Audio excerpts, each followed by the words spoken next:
नमः श्रीयतिराजाय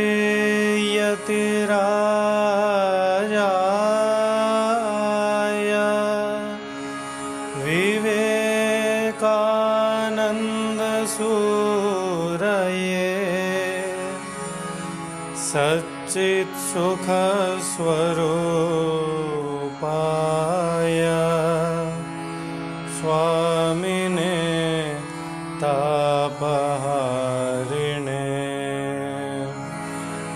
स्वामिने तापहारिणे।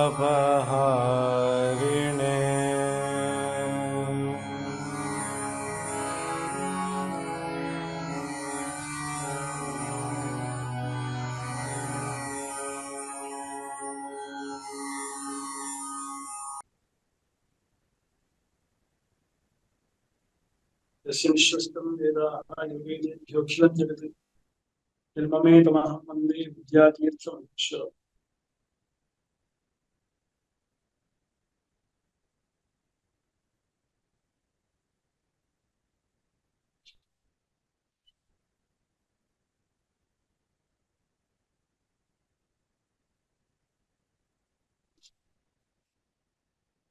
अध्ययनविधेः किं फलम्? अदृष्टं फलम् उत दृष्टं फलम् चेत्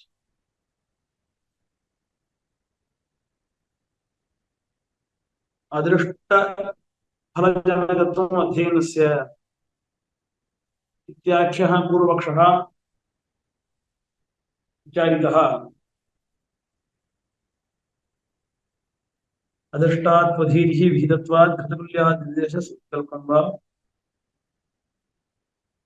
अयुक्ते संस्कारप्राप्तिः अन्याङ्गं नार्थसमापत्तिः। अध्ययनवाक्यमनन्याङ्गं सत्त्वोत्कर्णपरिणामः इति षट्सूत्र्या अदृष्टार्थता वर्णिता। तदनु दृष्टार्थत्वं व्यवस्थापयितुं सूत्राणाम् आरम्भं कृतवान्। दृष्टे तु नादृष्टम्। अध्ययनविधेः दृष्टं फलं भवति चेत् अदृष्टं फलं न कल्पनीयम्। दृष्टौ प्राप्तिसंस्कारो प्राप्त्यार्थगुणः विधिर्नियत्या तव्यः कर्मजादृष्टवाची। स्वतन्त्रादृष्टशेषत्वान्न स्वार्थप्रमा प्रतिपद्यते यथाश्रुतोपत्तेर्न सत्तुन्यायः। महता प्रयासेन अध्ययनविधेः दृष्टमेव प्रयोजनम् अदृष्टं प्रयोजनम् इति न वक्तव्यम्। इत्युक्ते तद्दृष्टं प्रयोजनं कीदृशम्? अक्षरग्रहणाख्यं वा उत अर्थज्ञानपर्यन्तम् इति विचारः आरभ्यते।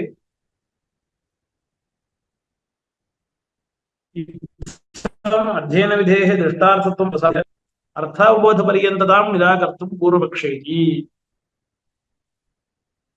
वैधम् अर्थनिर्णयं भट्टगुरु विधेः पुमर्थावसानत्वात्। विधेः फलं पुरुषार्थता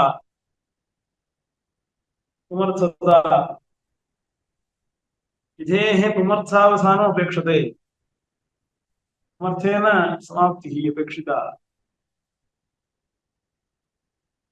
अक्षरग्रहणेन कश्चन पुरुषार्थो भवति इति न भाति। यदि अर्थज्ञानम् उच्यते चेत् अर्थज्ञानेन पुरुषार्थो भवति इत्यतः अध्ययनबोधिकाया विधिः तस्य यः विधिः तस्य विधेः पुरुषार्थत्वसिद्धये पुरुषार्थेन समाप्तिसिद्धये सः विधिः अर्थज्ञानपर्यन्तं प्रवर्तयति अस्मान् इति अङ्गीकर्तव्यम्। सर्वत्र विधेः पुरुषार्थपर्यवसायित्वनियमात् अत्रापि पुरुषार्थभूतं पुरुषप्रयोजनभूतं फलवत् अर्थनिश्चयम् अध्ययनविधिप्रयुक्तं भट्टगुरु मन्यते।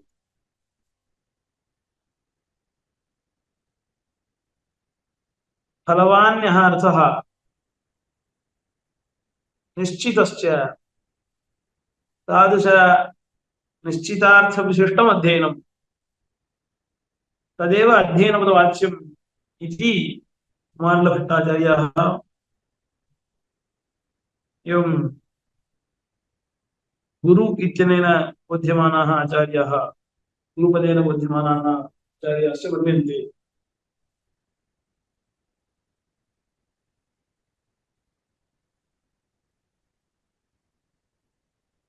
यतः सर्वत्रापि विधेः इदं फलमस्ति पुरुषार्थसिद्धिः। अक्षरग्रहणम् इति चेत् अस्य पुरुषार्थता नास्ति इति हेतोः पुरुषार्थसिद्धिर्नास्ति इत्यतः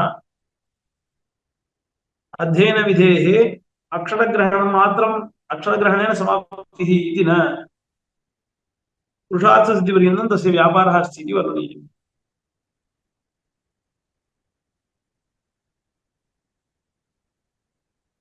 ननु सकृद् अध्ययनात्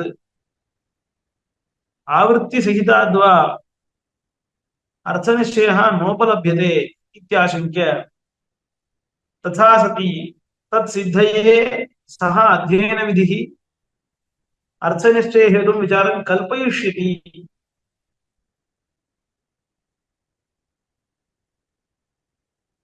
नाम विचारपर्यन्तं विधेः अर्थः इति किमर्थम्? अध्ययनमेव विधीयते इत्यस्तु किन्तु अध्ययनमात्रविधाने फलरूपपुरुषार्थस्य अप्राप्त्या येन विधा अनुपूर्णमिति आक्षेपात् पुरुषार्थः नाम अध्ययन अर्थज्ञानस्य लाभो भवितुमर्हति। अर्थज्ञानपर्यन्तं विधेर्व्यापारः वक्तव्यः इत्यपेक्षा नास्ति। सकृद् अध्ययनात् आवृत्तिसहितात् वा विधिसूत्रस्य चारितार्थसम्पादनाय साफल्यसम्पादनाय सकृत् अध्ययनं क्रियते गुरुमुखात् अथवा अधीतस्य भागस्य पुनः पुनः आवृत्तिः क्रियते चेदपि उभयत्रापि अर्थलाभः नास्ति। आवृत्तिसहिताद्वा अर्थनिश्चयः नोपलभ्यते। अतः तथा सति तत्सिद्धये अर्थलाभसिद्धये अर्थनिश्चयसिद्धये सः अध्ययनविधिः अर्थनिश्चय हेतुं विचारं कल्पयिष्यति। अर्थनिश्चय हेतुभूतः विचारः नाम अर्थज्ञानमेव। आदौ अर्थज्ञानं ततो अर्थनिश्चयः इत्यतः अर्थनिश्चय हेतुभूतं विचारम् अध्ययनं तदेव कल्पयिष्यति इति हेतोः तावत्पर्यन्तं विधेर्व्यापारः वक्तव्यः इति नास्ति। आक्षेपात् तल्लभ्यते इत्यतः अध्ययनविधेः अक्षरग्रहणमेव वस्तु फलम् तत्तावत् आक्षेप्स्यति चेत् स विचारमाक्षिपेत्। अध्ययनविधेः विचारमाक्षिपेत्। ननु स्वविधेय तदुपकारिणोरेव विधिः प्रयोजकः इति सर्वत्र नियमः।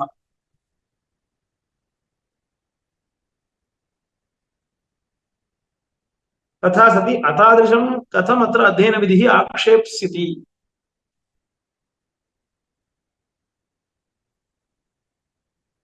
विधिसूत्रं स्ववाक्येन किं विधीयते विधेयगतस्य अर्थस्य अनुवृत्तौ तमर्थम् आक्षेपति।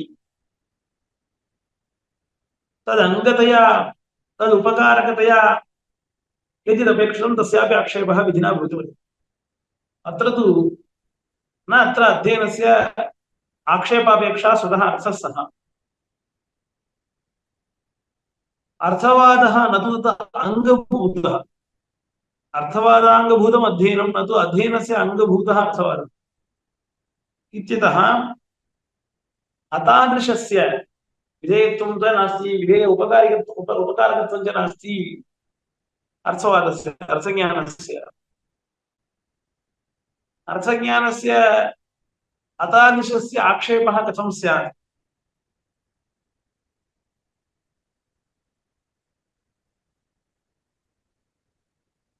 विधेय तदुपकारिणोरेव विधिः प्रयोजकः इति सर्वत्र नियमः। तथास्ति अतादृशं कथं अत्रत्य विध्ये अध्ययनविधिः आक्षेप्स्यति। ध्येयत्वमपि नास्ति उपकारकत्वमपि नास्ति अर्थज्ञानस्य। अतः तस्य कथम् आक्षेपः चेत् अविधेय अनुपकारी आक्षेपः अवघातावृत्तिवत्। अविधेयस्य अनुपकारिणः अपि आक्षेपः भवति। यथा व्रीहि न वहन्ति इति विधिः आवृत्तिम् इति अवघातविधिः आवृत्तिम् आक्षिप्ति।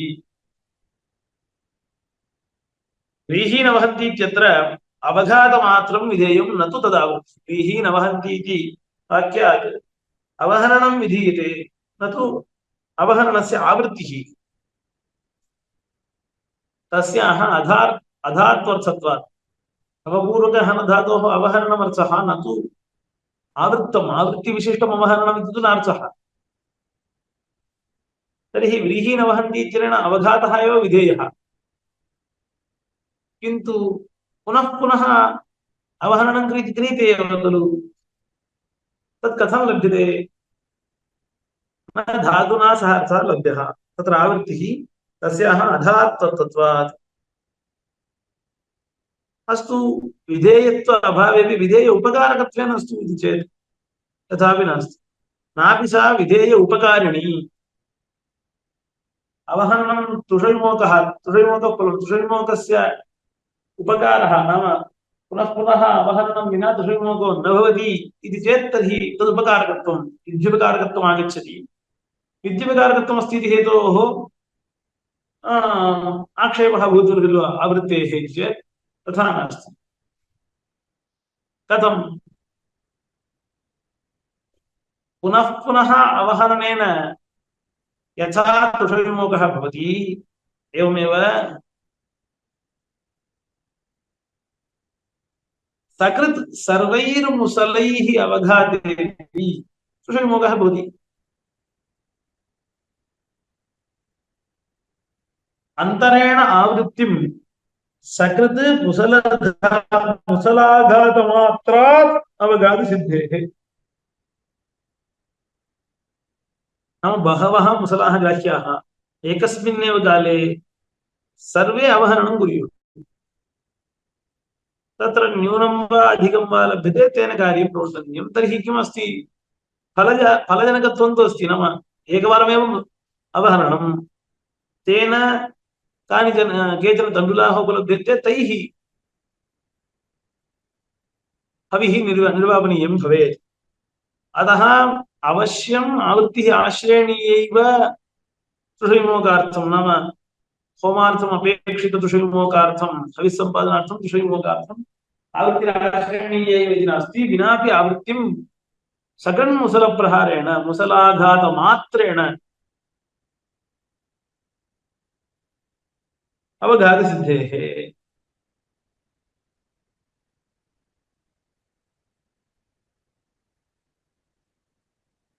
यतो हि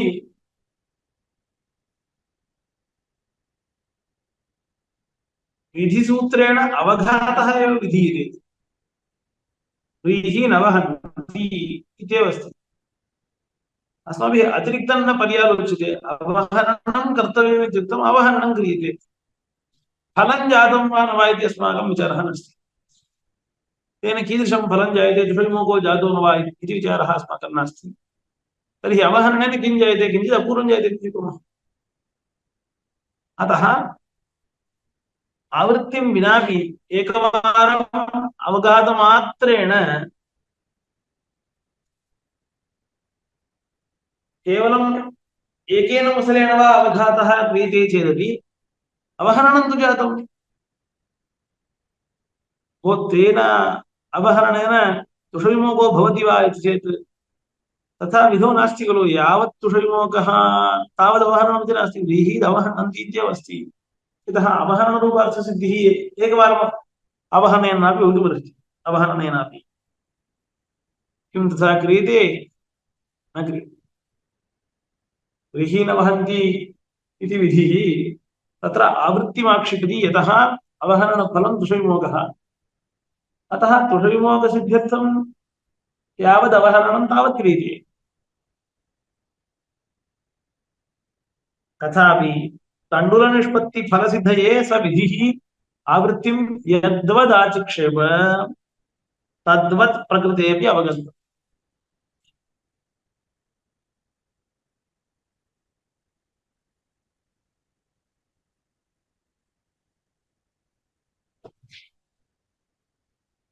यथा तत्र अवहरणमात्रं विधीयते किन्तु अवहरणस्य फलनिष्पत्तिहेतुत्वम् उक्तमिति हेतोः फलनिष्पत्तिः आवृत्तिः सम्भवति चेतः आवृत्तेः आक्षेपः अवघातविधिना सम्पाद्यते।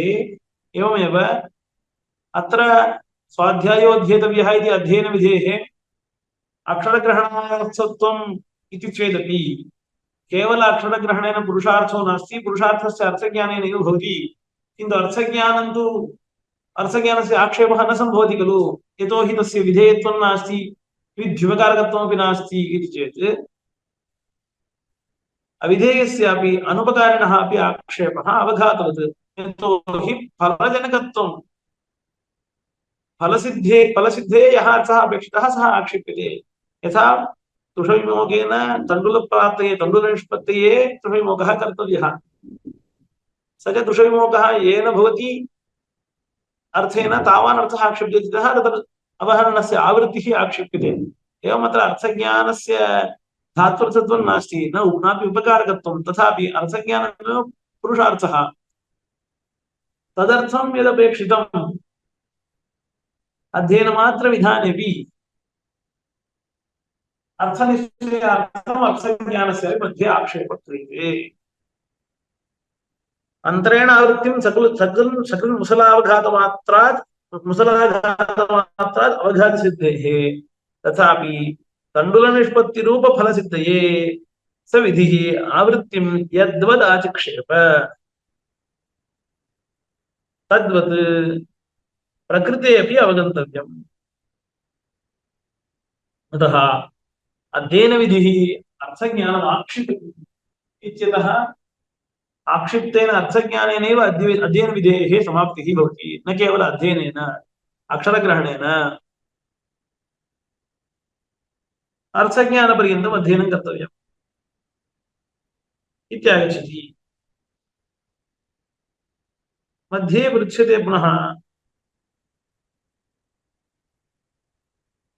वस्तुतः आक्षेपस्य का अपेक्षा? यतोहि आक्षेपाभावे अध्ययनविधेः अर्थज्ञाने प्रवर्तकत्वं न स्यात्, अर्थज्ञाने जनानां प्रवृत्तिर्न स्यात्, प्रवृत्तिभावे जनानाम् अर्थज्ञानं न भवेत् इत्यतः आक्षेपः क्रियते। इदं वेदमात्राध्यायिनः सम्भवति, यस्तु वेदमेव पठति तस्य तु वेदाध्ययनमात्रेण फल अर्थज्ञानं न जायते आवृत्त्यापि। तर्हि अर्थज्ञानार्थं विशेषयत्नः कर्तव्यः, स च यत्नः विध्यर्थः न भवति, विधिना लभ्यो न भवति इत्यतः अध्ययनविधिः अर्थज्ञानम् आक्षिपति। यस्तु साङ्गाध्ययनवान् व्याकरणादिना अङ्गैः व्याकरणादिभिः अङ्गैः सहितस्य वेदस्य अध्ययनं करोति, तस्य पठनमात्रेण अर्थबोधो भविष्यति। तर्हि तमुद्दिश्य तद्विषये साङ्गाध्ययनविषये अस्य विधेः वैयर्थ्यम् आक्षेपाद्यपेक्षा नास्ति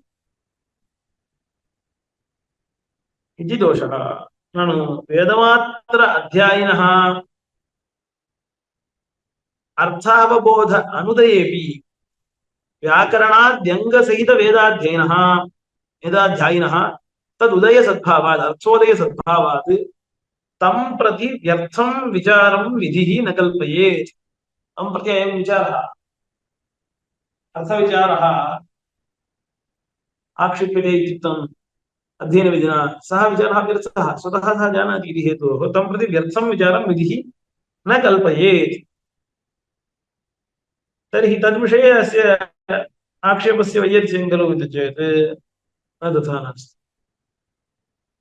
कथम्? अर्थावगतौ अपि व्याकरणादिना यः अर्थः अवगतः तस्य विरोधोऽपि कदाचित्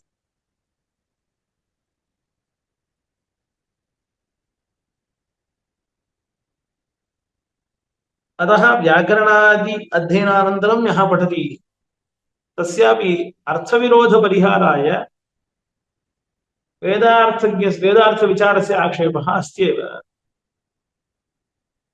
अर्थगतविरोधपरिहाराय अपेक्षितः एव विचारः। यतोहि वायुर्वैक्षेपिष्ठ इत्यादीनां देवतानां इत्यादीनां मन्त्राणां वाच्यार्थः अन्यः किन्तु लक्ष्यार्थः अन्यः। स्तुतिः लक्ष्यार्थः भवति, वाच्यार्थस्तु अन्यः। व्याकरणादिना तस्य अर्थस्य अवगतौ अपि तस्य मन्त्रस्य तात्पर्यं किम् इति वैयाकरणः न ज्ञातुं शक्नोति। वेदार्थविचारे चेत् तत्र मन्त्रस्य तात्पर्यं किम् इति अर्थवादत्वात् स्तुतौ तात्पर्यनिर्णयार्थम् अयं विचारः अपेक्षितः एव अङ्गज्ञानवतः अपि इति हेतोः विचाराक्षेपः सर्वसाधारणः।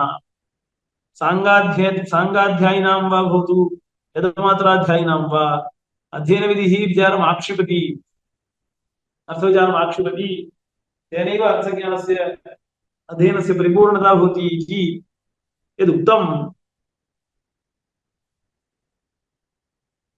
तत् सर्वसाधारणं न तु वेदमात्राध्यायिनं प्रति इदं वाक्यम् आक्षेपः इति।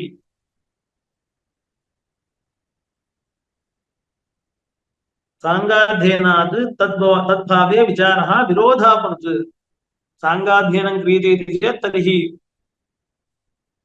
सांगाध्ययनसद्भावे तु विचारः कीदृशः भवति? विरोधापनुत्, विरोधस्य अपनोदनं करोति इति विचारः विरोधापनुत् इत्यतः विचारः सर्वेषाम् अपेक्षितः एव इत्यतः अध्ययनविधेः अर्थज्ञानेन समाप्तिः, अर्थज्ञानपर्यन्तं तस्य प्रवृत्तिरस्ति इत्येवं वैधमर्थनिर्णयं भट्टगुरु विधेः पुमर्थावसानात् स विचारमाक्षेपेत्।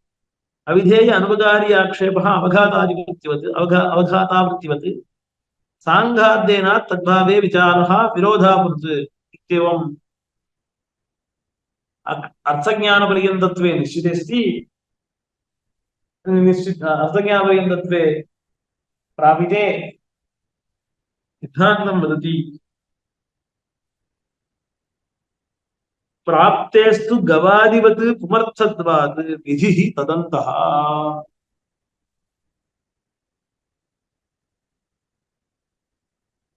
न अध्ययनविधेः दृष्टं फलम् अक्षरप्राप्तिः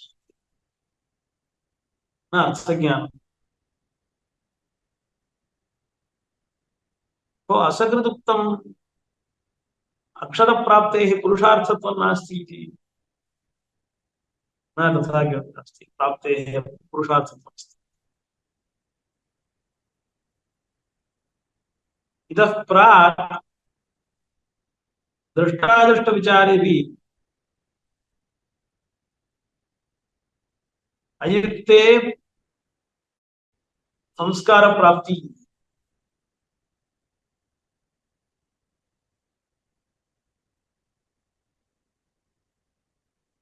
संस्कारस्य संस्कृतस्य स्वाध्यायस्य कृतौ विनियोग अदर्शनात् स्वाध्यायस्य संस्कारः इति फलमिति वक्तुं न शक्यते।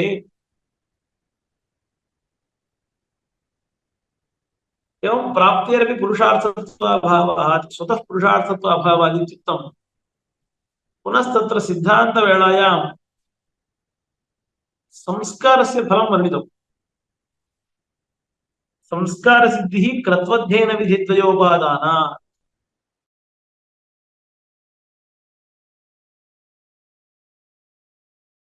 संस्कारस्य फलत्वं वर्णितुं शक्यते। प्राप्तेः फलम् इत्युक्तं तत्र प्राप्तेः पुरुषार्थत्वं कथमस्ति इति नोक्तम्।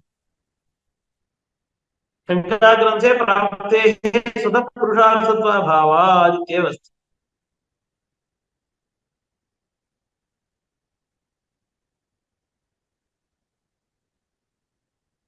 अयुक्ते संस्कार प्राप्ति संस्कृतस्वाध्यायस्य क्वचित् कृतौ विनियोग दर्शनात् प्राप्तेः स्वयम् अपुरुषार्थत्वाच्च इति शङ्काग्रन्थः। समाधाने दृष्टौ प्राप्ति संस्कारौ अक्षरप्राप्तेः परम्परया पुरुषार्थत्वमाह प्राप्त्या अर्थबोधः इति हेतोः अर्थज्ञानस्य पुरुषार्थत्वम् अस्ति, प्राप्तेः स्वतः पुरुषार्थत्वं नास्ति इत्युक्तम्। अतः संस्कारस्य कथम् इत्युक्तम्। अत्र तु उच्यते प्राप्तेरपि पुरुषार्थत्वं भवति। अध्ययनस्य प्राप्तिः, अक्षरप्राप्तिः इति यत् फलं, तस्य प्राप्तेरपि पुरुषार्थत्वं भवति तस्याः। कथं? गवादिवत् तुमर्थत्वात्। यथा फलभूतस्य क्षीरादेः हेतवः गवादयः अपि पुरुषैः अर्च्यन्ते। गोसंरक्षणम् इति चेत् तत्र फलं क्षीरमेव, क्षीरमात्रम् अपेक्षते इति नोच्यते।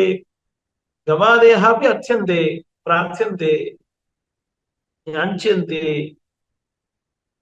इति यथा, एवं अर्थबोधस्य पुरुषार्थत्वे अर्थबोध हेतुभूत प्राप्तिः अक्षर प्राप्ति रूपम् अध्ययनमपि प्रार्थ्यते लोके।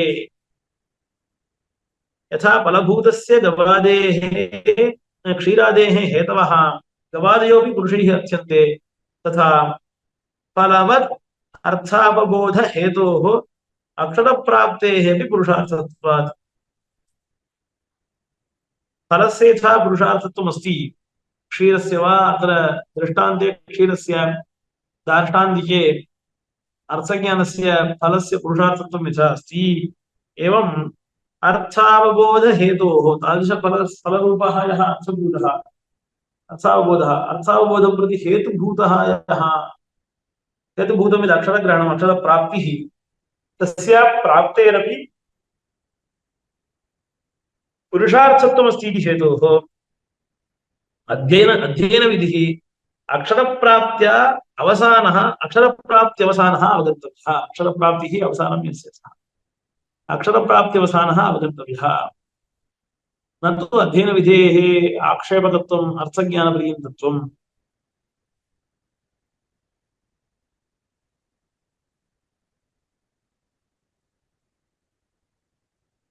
यथा फलभूतस्य क्षीरादेर्हेतवः गवादयः पुरुषैरुच्यन्ते, तथा फलवत् अर्थावबोधहेतोः अक्षरप्राप्तेरपि पुरुषार्थत्वात् अध्ययनविधिः अक्षरप्राप्त्यवसानः अवगन्तव्यः।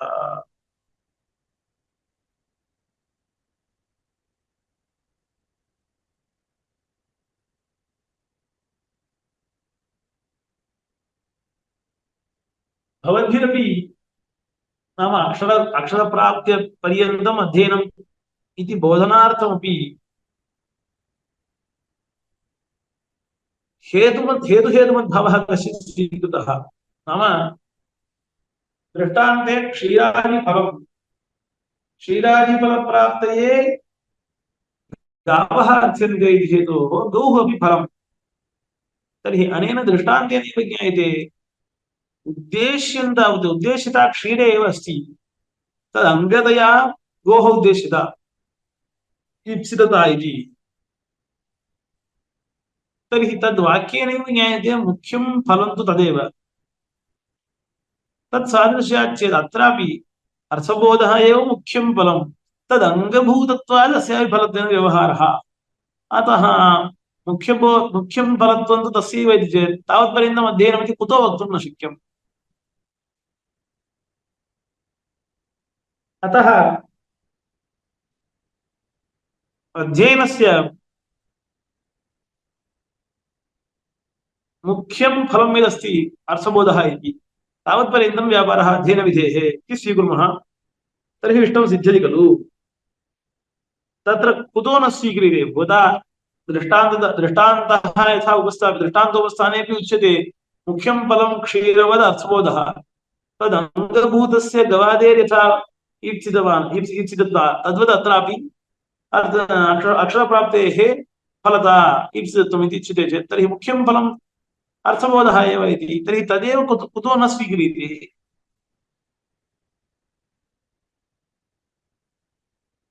ननु अक्षरप्राप्तेः पुरुषार्थत्वं फलवदर्थावबोधप्रयुक्तम्।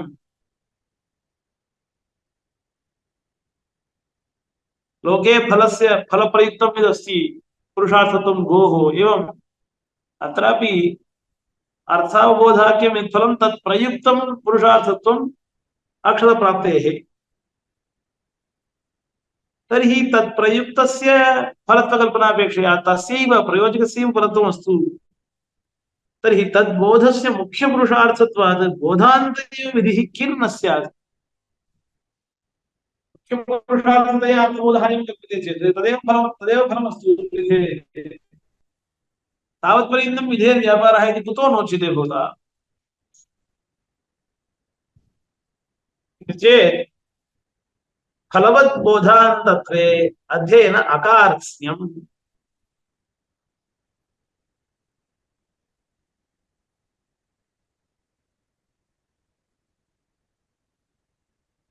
फलरूपः यः बोधः तादृशबोधपर्यन्तम् अध्ययनम् इत्युच्यते चेत् अध्ययनस्य अकार्त्स्यापत्तिः।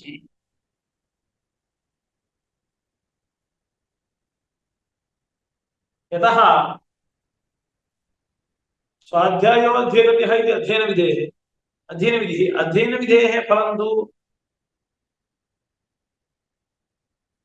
विधेः साक्षात् फलं तु अक्षरप्राप्तिः मुख्यं फलं तु अर्थावबोधः इत्यतः अर्थावबोधपर्यन्तम् इति चेत् इतोपि अग्रे गच्छामश्चेत् अर्थबोधेन किं फलम् अनुष्ठानं प्रयोजनम् इति चेत् तर्हि यस्मिन् अर्थे अनुष्ठानयोग्यता अस्ति तस्यैव अध्ययनं कुर्यात् तस्यैव अर्थं च जानीयात्। यस्य अयोग्यता नाम स्वेन कर्तुम् अशक्यत्वम् अनधिकारः यस्य विषये भवति तत्र अध्ययनं नैव कुर्यात्। फलवद्बोधान्तत्वे अध्ययन अकार्त्स्यम् बोधस्य हि फलं कर्मानुष्ठानम्। तथा सति यस्य ब्राह्मणादेः यस्मिन् बृहस्पतिसवादौ अधिकारः तस्य तद्वाक्यमात्राध्ययनं स्यात्। बृहस्पतिसवादी तदधिकारविहितः यः ब्राह्मणाधिकारः येषु क्रतुषु अस्ति तादृशक्रतुबोधकवाक्यान्येव अध्ययनं कुर्यात् न तु राजसूयादिवाक्याध्ययनं। राजसूयादिवाक्याध्ययनं न कुर्यात्। किमर्थम् इदं पठित्वा ततः अर्थं ज्ञात्वा कर्मानुष्ठाने प्रवर्तते वा अनेन राजसूयः कर्तुं न शक्यते। तर्हि अनुष्ठानरूपफलाभावात् तदङ्गतया अर्थज्ञानं न सम्पाद्येत। अर्थज्ञानं न सम्पादयति हेतोः तद्धेतुभूतम् अध्ययनमपि न कुर्यात् इत्यतः फलवत् मुख्यफलवत् लोके यथा शीलादिफलहेतुत्वं तद्वत् मुख्यफलपर्यन्तम् इति चेत् यत्र मुख्यफलस्य अपेक्षा नास्ति तस्य भागस्य अध्ययनं न कुर्यात् इति अर्थबोधपर्यन्तम् अध्ययनम् इति स्वीकारे। फलवद्बोधान्तत्वे अध्ययन अकार्त्स्यं बोधस्य हि फलं कर्मानुष्ठानं। तथा सति यस्य ब्राह्मणादेः यस्मिन् बृहस्पतिसवादावधिकारः तस्य तद्वाक्यमात्राध्ययनं स्यात् न तु राजसूयादिवाक्याध्ययनं। तत्र प्रवृत्त्यादिफलाभावात् राजसूयादियागे प्रवृत्त्यादिफलाभावात्। तर्हि त्वन्मते किं फलम् अध्ययनस्य प्राप्तिरेव फलम् इति भवान् मन्यते। तन्मते राजसूयादि अक्षरप्राप्तेः किं फलम् अनुष्ठानं तु नास्ति इति स्वयमेव भवान् वदति इति चेत् स्वपक्षे तु नायं दोषः। कृत्स्नप्राप्तिर्जपार्था राजसूयादि कर्तृबोधकस्यापि मन्त्रभागस्य अध्ययनम् अवश्यं कर्तव्यं जपादौ पारायणादौ प्रयोगार्थम्।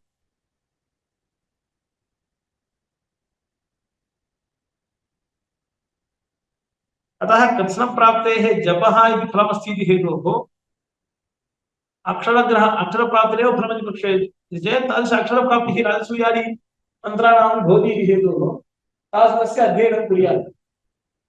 मुख्यं फलं तादृशफलबोधपर्यन्तम् अध्ययनं इति चेत् यत्र अनुष्ठानं प्राप्नोति तद्विषयस्य तस्यैव भागस्य अध्ययनं कुर्यात् अन्यत्र अध्ययनं न कुर्यात्। कृत्स्नप्राप्तिर्जपार्थम् अनुमन्यते।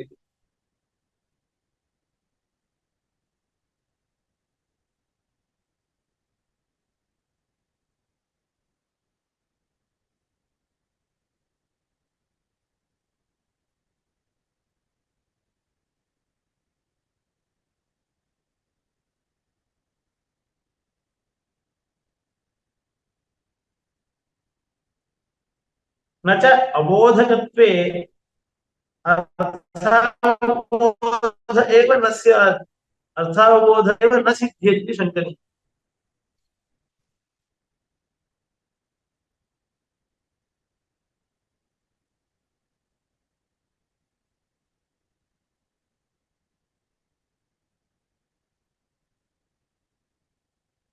नाम एवं रीत्या अध्ययन विधेः अक्षरग्रहणान्तत्वम् इति चेत्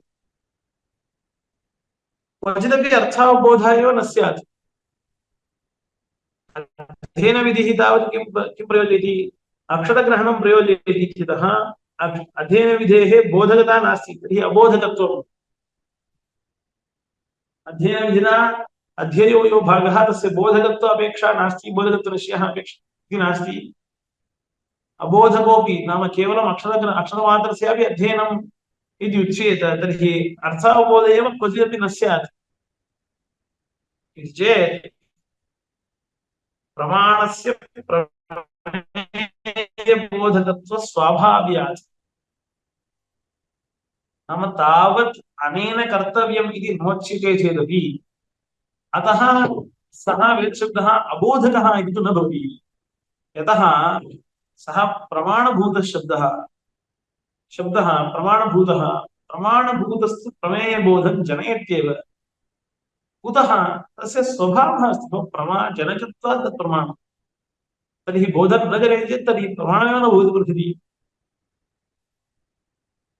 अतः अध्ययनम् एतावन्मात्रम् इति चेत् तर्हि तस्य अर्थबोधकत्वमेव न स्यात् इति चेत् तत् कथम् आशङ्कयितुं शक्यते। तस्य अर्थबोधनं स्वभावः अस्ति, स्वभावसिद्धान्तः न च अबोधकत्वे अर्थावबोधः एव न सिद्ध्येत् इति शङ्कनीयं। प्रमाणस्य प्रमेयबोधकत्वस्वाभाव्याः।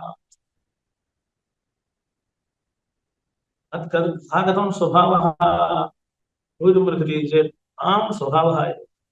कथं लौकिकवाक्यानि सन्ति, लौकिकवाक्यानि तत्तदर्थबोधकानि इति कश्चन विधिरस्ति वा? नास्ति। तानि वाक्यानि अर्थबोधं न जनयन्ति किं? जनयन्त्येव। कथं जनयन्ति? तेषां सः स्वभावः। वाक्यघटकानां शब्दानाम् अर्थबोधकत्वं स्वभावः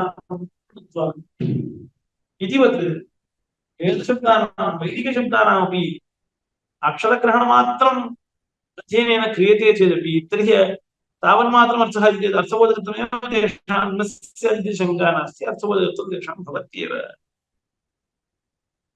न च अबोधकत्वे अर्थावबोध एव न सिद्ध्येत् इति शङ्कनीयं। प्रमाणस्य प्रमेयबोधकत्वस्वाभाव्यात्। लौकिक आप्तवाक्यानाम् अन्तरेणैव विधिं बोधकत्वदर्शनात्। लौकिक आप्तवाक्यविषये बोधकत्वविषये कश्चित् विधिरस्ति इति न। अयं शब्दः अर्थबोधजनकः, इदं वाक्यम् अर्थबोधं जनयति इति रीत्या,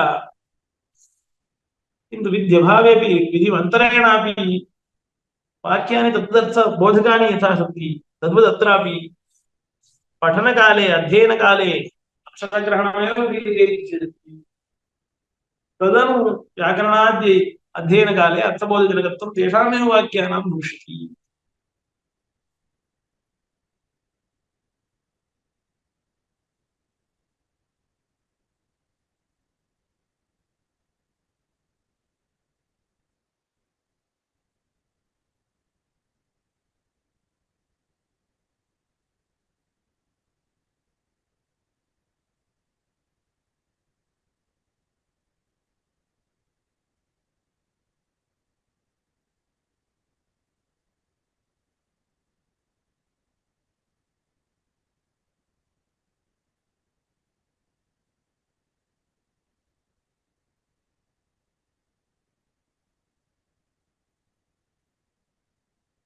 यदि एवम् उच्यते चेत् अध्ययनविधेः अक्षरग्रहणपर्यन्तं व्यापारः, अर्थबोधे तु तस्य व्यापारो नास्ति इति चेत् बोधस्य काम्यत्वापत्तिः। यतोहि अध्ययनं कर्तव्यमित्येव विधिः उपदिशति अस्मान् अर्थो ज्ञातव्यः इति नास्ति। अतः बोधः कामाधीनः। कश्चित् यः जिज्ञासते स तु पठति, यस्य जिज्ञासा नास्ति तस्य पठनाभावेपि अर्थज्ञान अभावेपि न दोषः इति स्यात्।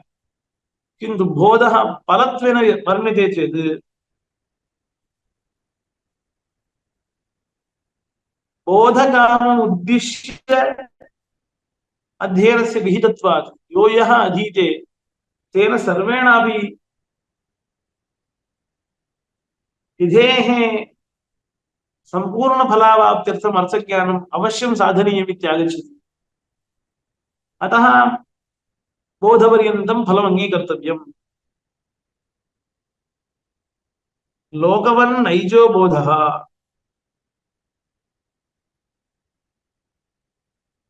ननु बोधस्य विधिफलत्वे बोधकामम् उद्दिश्य वेदाध्ययनस्य विधातुं शक्यत्वात् अधिकारी सुलभः।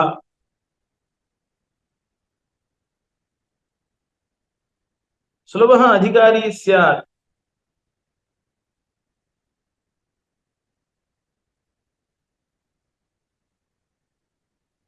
अतः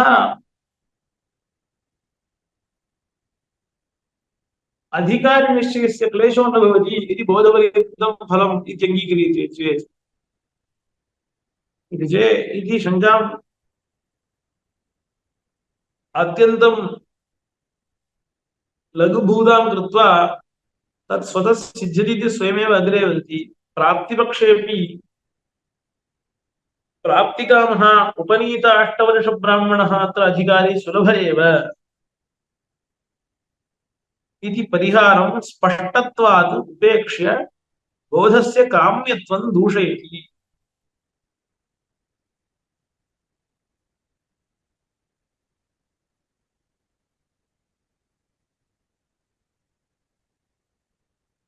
सोकाम्यः प्राग् बोध्य अभानाभानयोः।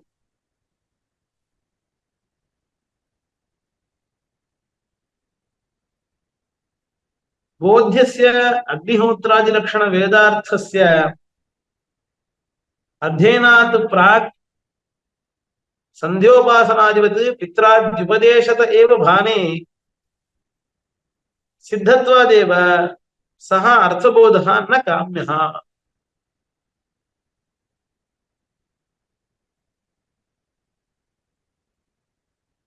अभाने कामयितुम् अशक्यः।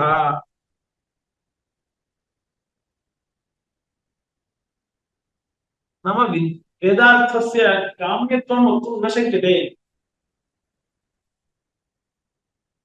यतोहि बोधपर्यन्तं फलत्वेन वर्ण्यते चेत् बोधकामः अयम् इति हेतोः बोधकामुद्दिश्यैव अध्ययनविधिः प्रवर्तते इति हेतोः अधिकारी यो यः अधीते स सर्वोऽपि बोधकामः। तादृशस्य अधिकारिणः अध्ययनं तु बोधपर्यन्तं स्यात् इति वक्तुं शक्यते चेत् अन्यथा अत्र अधिकारी न लभ्यते इति शङ्कां स्वयमेव वादितवान्। प्राप्तिपक्षेऽपि पित्राद्युपदेशवशात् उपनीतः अष्टवर्षः ब्राह्मणः अधिकारी सुलभः।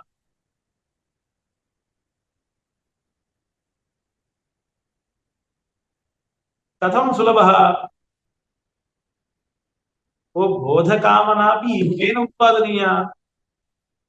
अयं बोधकामोऽस्ति इति पित्राद्युपदेशादेव सोऽपि कामः भवति। वेदः अस्ति स च अध्येतव्यः सः ज्ञातव्यः इति कामना पित्रादिभिः उपदेशात् उत्पाद्यते। अतः सः बोधकामः इति चेत् तादृशः कामः प्राप्तिकामोऽपि उत्पादितुं शक्यते।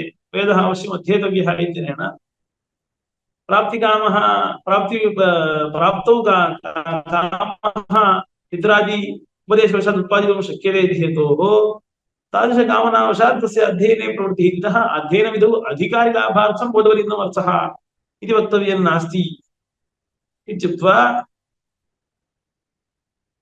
किञ्च काम्यत्वं कथं वक्तुं शक्यं बोधस्य यतः आदौ कश्चन विषयः ज्ञायते चेत्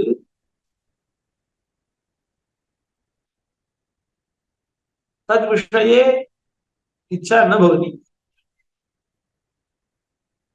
यश्च न ज्ञायते तत्रापि इच्छा न भवति तदेव उच्यते अत्र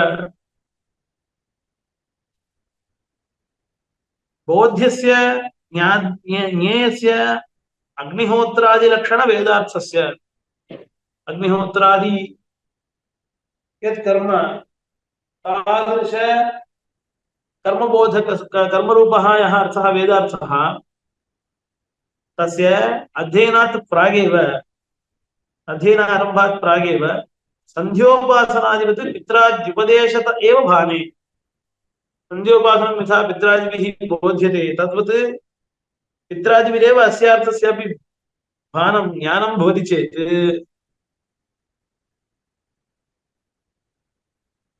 पित्राद्युपशिते उपदेशतः एव तज्ज्ञानं जातमिति हेतोः तद्विषये कामना इच्छा तस्यार्थस्य काम्यत्वम् अस्य न भवति सिद्धत्वादेव सः अर्थबोधः वेदार्थबोधः न काम्यः ज्ञातत्वात् सः न काम्यः तर्हि अज्ञातत्वे अस्ति काम्यः भवितुमर्हति वा अज्ञातत्वे कामना तत्र भवितुमर्हति खलु इति चेत् अभानेऽपि न काम्यः यतः अभाने कामयितुम् अशक्यः ज्ञाते एव विषये कामना नियमात् अतः ज्ञाते विषये कामना भवति अज्ञाते विषये कामना न भवति तर्हि ज्ञाते विषये कामना न भवति तर्हि भाने सति अकाम्यः इति कथं ज्ञातत्वात् कामना नास्ति अतः अभानेऽपि कामना नास्ति भाने सत्यपि कामना नास्ति अतः सः अकाम्यः इच्छाविषयः काम्यः कमनीयः इति नास्ति वेदार्थः यतोहि एतेन प्रतिपाद्यमानस्य अर्थस्य तद्विषयिण्याः प्रवृत्तेश्च वित्राद्युपदेशतः यदि ज्ञानं चेत् उपदेशादेव तज्ज्ञानं भवेत् वेदार्थे पुनः कामना नास्ति यद्युपदेशः न जातः यदि न जानाति इति चेत् तर्हि अज्ञाते विषये कामना नास्ति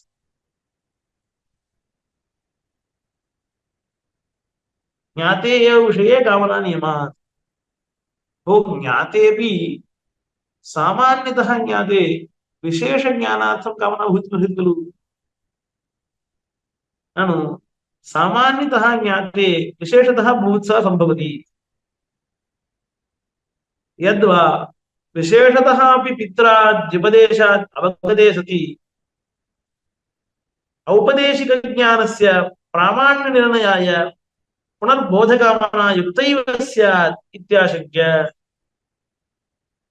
एवमपि अर्थावबोधमुद्दिश्य अध्ययनविधानं न सम्भवति इत्याह उपदेशायोगः ज्ञाते कामनायाः अनुदयः इत्युक्तं तत्र उभयथा उपपत्तिः उच्यते ज्ञातेऽपि अर्थे कामना भवितुमर्हति यतः सामान्यतः पित्राद्युपदेशात् ज्ञातः अर्थः इतोपि विशेष जिज्ञासा अस्ति चेत् तर्हि विशेष जिज्ञासा शान्तिः अर्थः बुभुत्सितः भवति अर्थः बुभुत्सितश्चेत् तदर्थम् अध्ययनं तदङ्गतया प्रविष्टमिति हेतोः अध्ययनविधेः नाम वेदार्थस्य काम्यत्वं ज्ञाते उपपादितुं शक्यते खलु इत्येकम्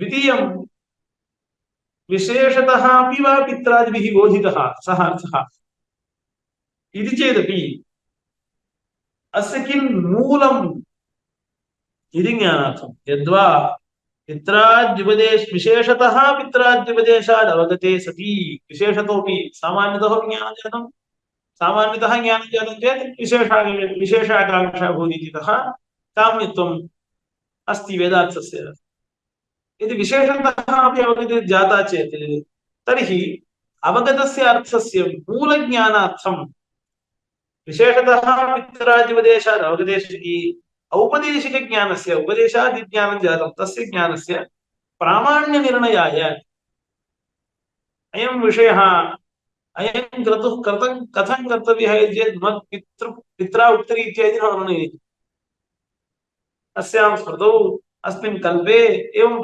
बोधितः अयं क्रतुः इत्युच्यते चेत् तत्र आदरणीयता भवति इति हेतोः ज्ञातेऽपि अर्थे प्रामाण्यनिर्णयाय पुनर्बोधकामना युक्तैव इत्याशङ्क्य एवमपि अर्थावबोधम् उद्दिश्य अध्ययनविधानं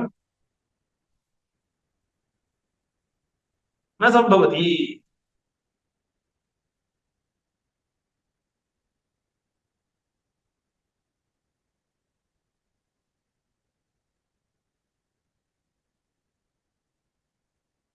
इत्यतः उद्देश अयोगात् इति इतोपि कानिचन सूत्राणि सन्ति वेदार्थविचारे अध्ययनस्य अर्थज्ञानपर्यन्तता वा उत अक्षरग्रहणपर्यन्ता इति प्रतिपादके ग्रन्थे तानि सूत्राणि वयं श्वः विचारयिष्यामः। यस्य निःश्वसितं वेदाः यो वेदेभ्योऽखिलं जगत् निर्ममेतमहं वन्दे विद्यातीर्थमहेश्वरम्।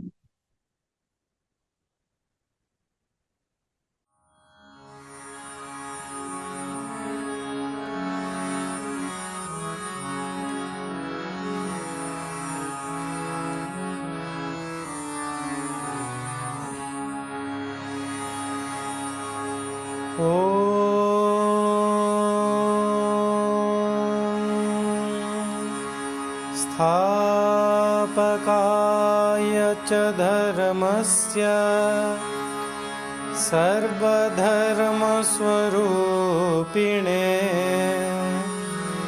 अवतारवरिष्ठाय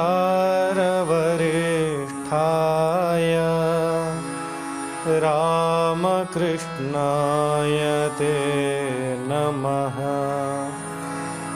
रामकृष्णाय ते नमः।